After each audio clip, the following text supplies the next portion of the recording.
Most people are absolutely certain about one thing. I would never do what Peter did. Deny Jesus. Say you don't know him. Step away at the decisive moment. That certainty feels comforting. It places us among the faithful, the strong, the ones who would remain firm. But the Bible was not written to comfort us. It was written to reveal us. And when we look honestly at Peter's story, something begins to disturb us.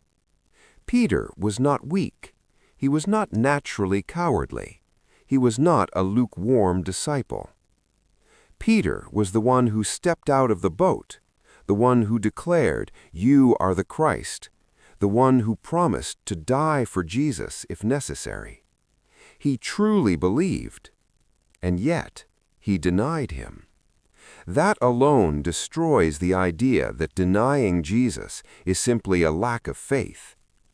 Peter did not deny him because he stopped believing. Peter denied him because in that moment, belief suddenly had a cost he was not ready to pay. And this is where the title becomes painfully real. Maybe you would never deny Jesus with words. Maybe you would never openly say, "I don't know him." But how many times do we deny him in silence? When we stay quiet to avoid rejection, when we soften our faith so we don't appear extreme, when we choose acceptance over obedience, when we know what is right but choose what is safe. Peter was not standing before a great tribunal. He was not being tortured. He was not facing an angry crowd. He was sitting by a fire, in an ordinary conversation, with simple questions. Weren't you with him? And that is what makes this so unsettling, because the greatest denials rarely happen on grand stages.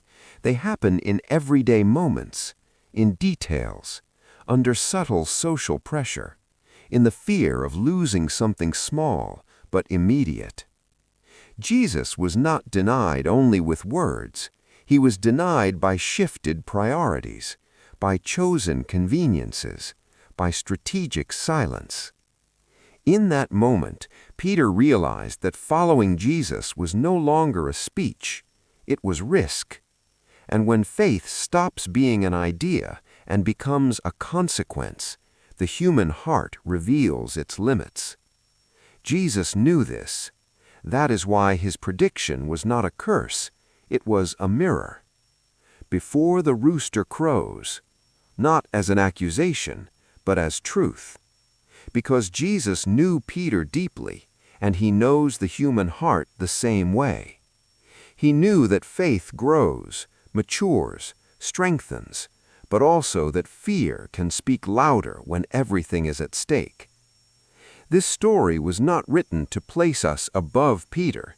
It was written to place us in his place, so that every reader, every listener, every generation would ask, "What if I were there? What if it were me? What would I do when my faith cost something real?" Perhaps the greatest mistake is believing Peter was an exception, when, in truth, he was a reflection. Not of someone who didn't love Jesus, but of someone who had not yet learned how to lose everything for him. And that is why this story is still alive. Because at an uncomfortable level, it confronts us with a simple and hard truth. Maybe you would deny him too, not because you don't believe, but because following Jesus, truly, was never about comfort. It was always about the cross. If Peter's first denial is born out of fear, the second is born from something even more dangerous: adaptation. After the first answer, something breaks inside. A line is crossed, and from that moment on, denial becomes easier. This reveals a deeply human pattern. The heart rarely collapses all at once. It gives way gradually. It adjusts its language. It reorganizes its conscience. It creates explanations to survive the inner conflict. Peter does not deny Jesus because he stopped loving him. He denies him because in that moment love demanded too much. Too much to lose. Reputation, safety, control, possibly his own life.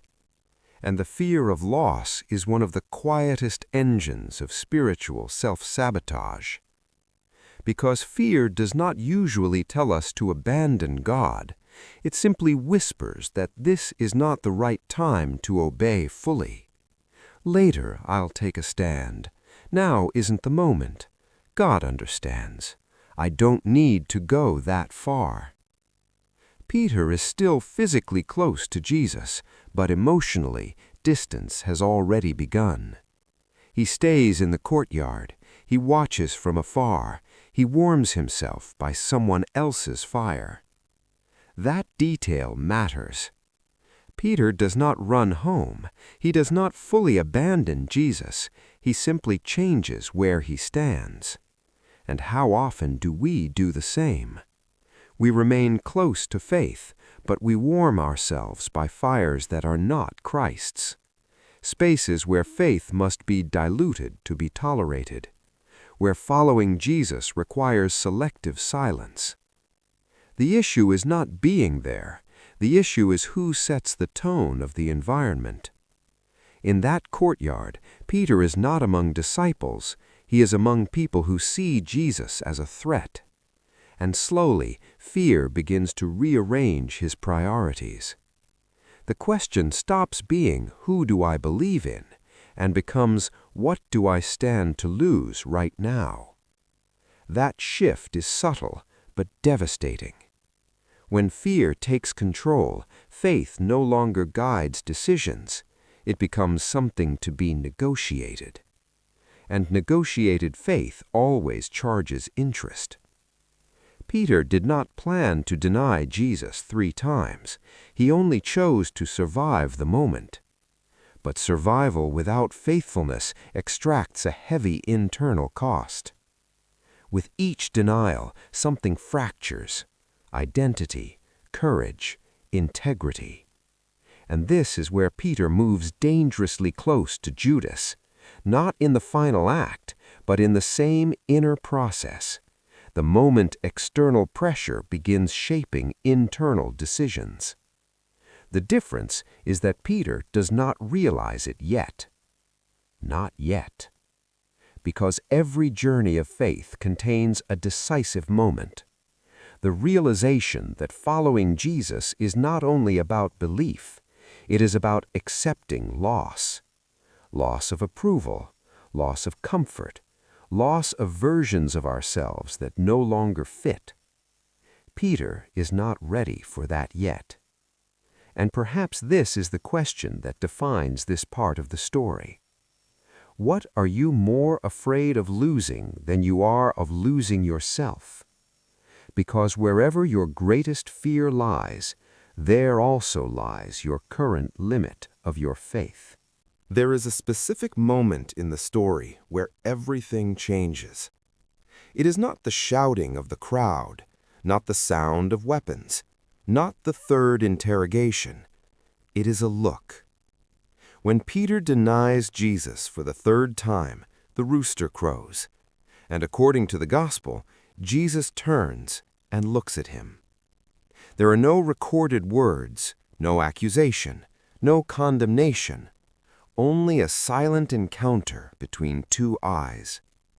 That detail is devastating, because in that instant, Peter understands something fear had kept hidden. He did not betray Jesus out of ignorance or hatred.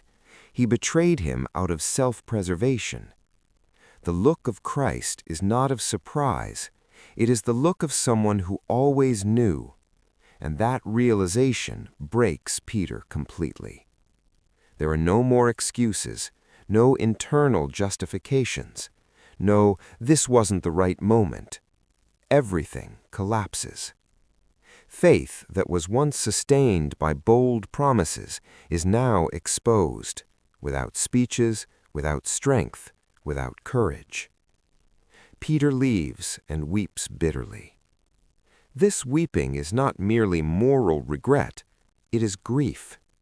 He mourns the image he had of himself. He mourns the strong, faithful, unshakable version he believed he was. He weeps because he realizes the greatest danger was never external persecution. It was a divided heart. And here lies something deeply Christian that is often overlooked. Jesus does not withdraw when Peter fails. Peter withdraws when he sees his own fragility. Christ remains the same. Love does not change. The promise is not revoked. But shame creates distance. And shame is one of the most effective tools of spiritual self-sabotage. It does not say, God does not love you. It says something far more subtle. You no longer deserve to come close. Peter does not flee from Rome. He flees from himself. And this inner escape is familiar to many today. When we fail, we do not immediately abandon faith. We simply stop praying honestly. We stop listening openly. We stop believing there is still a place at the table. We begin to live on the margins. Peter does the same.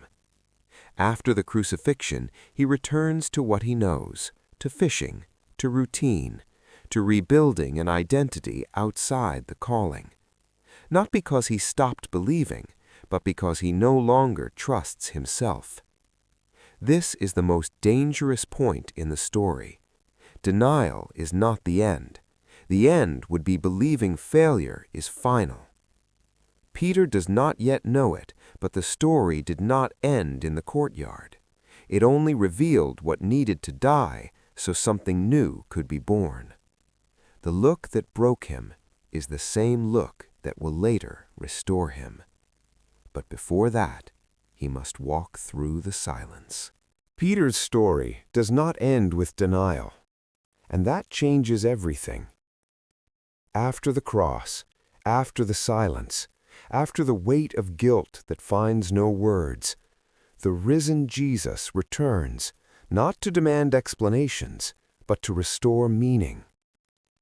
The meeting happens by the sea, the same place where it all began, nets, boats, dawn, as if time itself had come full circle. Jesus does not give a speech. He does not reopen the wound. He does not expose Peter before the others. He asks only one question, and he asks it 3 times. Do you love me? This is no coincidence. 3 denials, 3 questions. But notice what Jesus does not ask. He does not say, why did you deny me?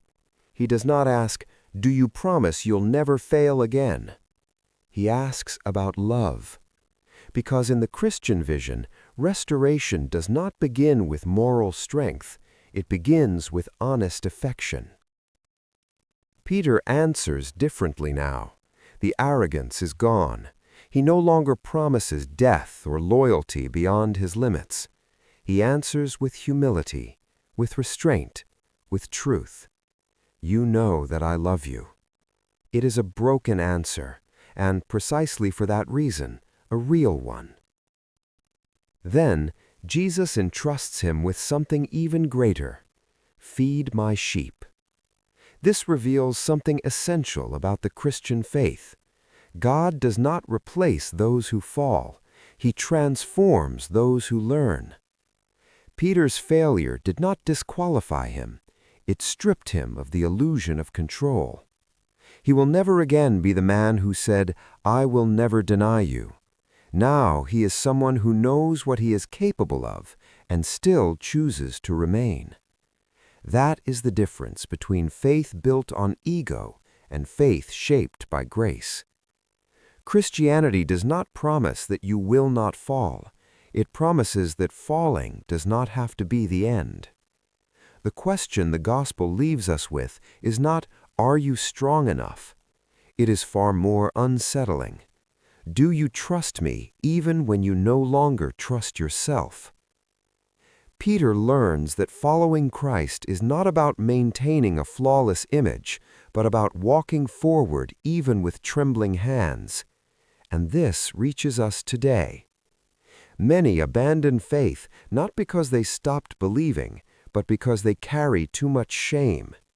They think they failed too deeply, promised too much, crossed a line that cannot be uncrossed. But the gospel insists on something uncomfortable.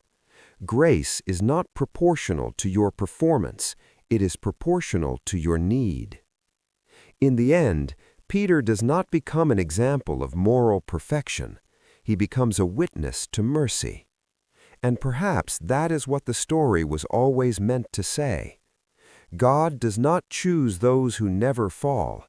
He chooses those who, even after falling, allow themselves to be lifted. The denial was not the final chapter. It was the breaking point. Love was not erased. It was deepened.